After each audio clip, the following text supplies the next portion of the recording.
大家好，我是陈宝珍，我是尊贵丹珠谷仁波切的弟子。我本身从事珠宝行业，也是一名珠宝设计师。自从2007年，很有幸的参加了尊贵的丹珠谷仁波切的佛法开示之后，我就对佛法产生了非常大的兴趣。我今天想要跟大家分享的是关于多杰雄灯是被视恶鬼的指控。我们可以从2个方面看待这个问题，看看这种指控的荒谬之处。一，多杰雄灯是高僧度固扎巴坚赞化现而成的，而度固扎巴坚赞是谁？度固扎巴坚赞是高僧的转世。根据世世班禅大师文集《杂神轮部版》加字含称为哀望的文献里面，收录度固扎巴坚赞的本身祈祷文。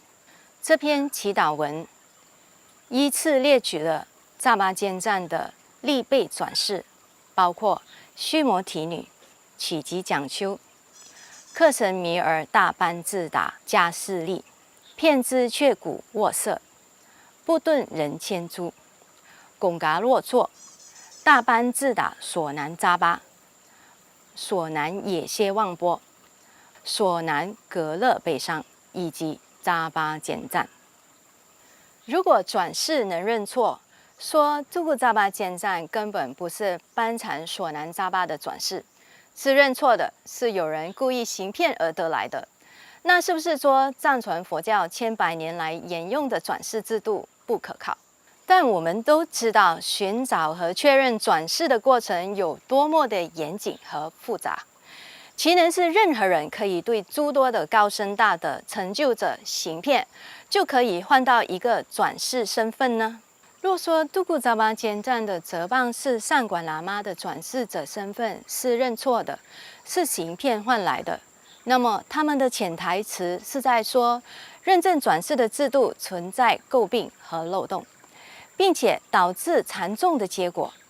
因为他们说度固扎巴坚赞这个错误和虚假的转世者登上法座，死后化为邪灵，伤害圣教，伤害达赖尊者，伤害西藏事业。那么问题就来了，我们是不是有理由质疑每一个转世的身份呢？我们是不是还对藏传佛教这个千百年来的传统和精髓保持信心呢？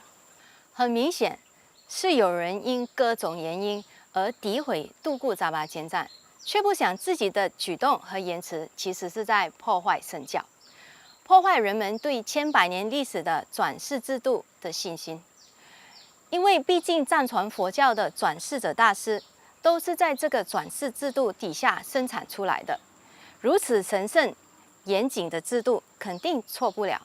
因此说度固扎巴坚赞是错误的转世是无稽之谈，是不计一切代价，不惜伤害藏传佛教而刻意诋毁。2. 度固扎巴坚赞圆寂后，由于诸多神变，五世达赖尊者与诸多高僧大师曾多次修回遮法，一心诛灭这个他们误以为的恶鬼邪灵，但都失败。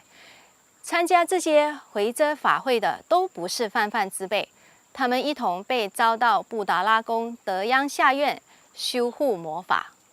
那么多高质量的高僧大德修了这么多威猛法的法会，却没办法阻挡区区一个恶鬼邪灵。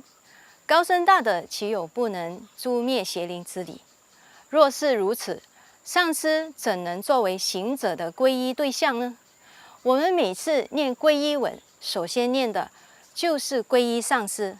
密续中如理皈依上师能获无上成就，上师怎么连区区保护弟子免受邪灵侵害都做不到呢？因此这是不可能的。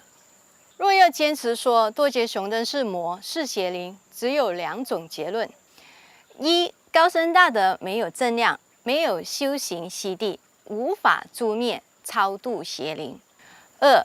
多杰雄灯并不是邪灵或魔，而是佛的化身，因此诛灭不了，也无需超度。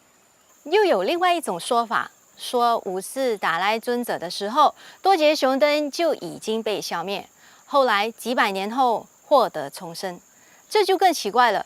如果已经被消灭，为何还能重生？这岂不是说普世达赖尊者于众高僧大德所修之法无效吗？再来，若已经被消灭，为何西藏流亡政府一再拿一个已经死去的邪灵危言耸听？为何一再说明已经死去的多杰雄灯危害圣教、危害尊者、危害西藏事业？因此，我们不难发现，多杰雄灯护法的争议，其实就是人为因素造成，跟神佛无关。谢谢。